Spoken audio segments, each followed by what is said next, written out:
28 مئی 1998 کو پاکستان نے ایٹمی دھماکے کر کے ملک کے دفاع کو ناقابل تسخیر بنایا۔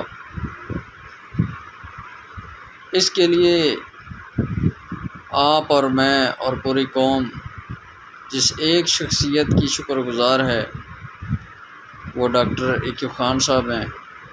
اللہ پاک ان کی قبر پر کروڑوں رحمتوں کا نزول فرمائے۔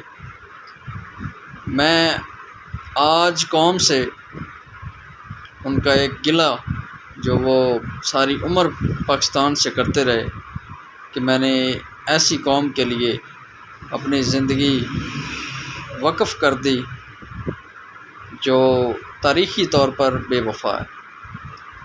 اور انہوں نے اپنا گلہ ایک شعر میں یوں بیان کیا کہ گزر تو خیر گئی تیری حیات قدیر، گزر تو خیر گئی ہے تیری حیات قدیر، ستم ظریف مگر کوفیوں میں گزری۔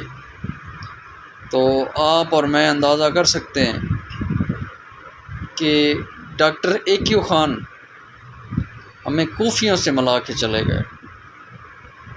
ان کے جنازے میں پاکستان کی اس وقت کے حکومت کے سربراہ عمران خان صاحب نے شرکت تک نہ کی۔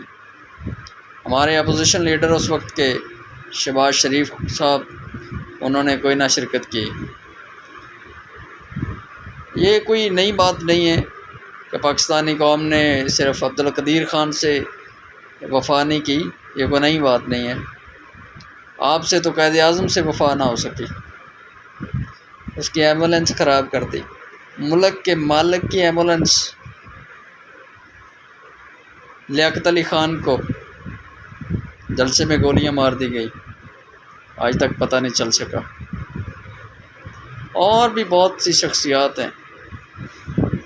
خیر، قوم سے درخواست ہے کہ اگر آپ بے وفا ہیں تو آپ کو لیڈر بھی ایسے منافق نواز شریف جیسے، زرداری جیسے اور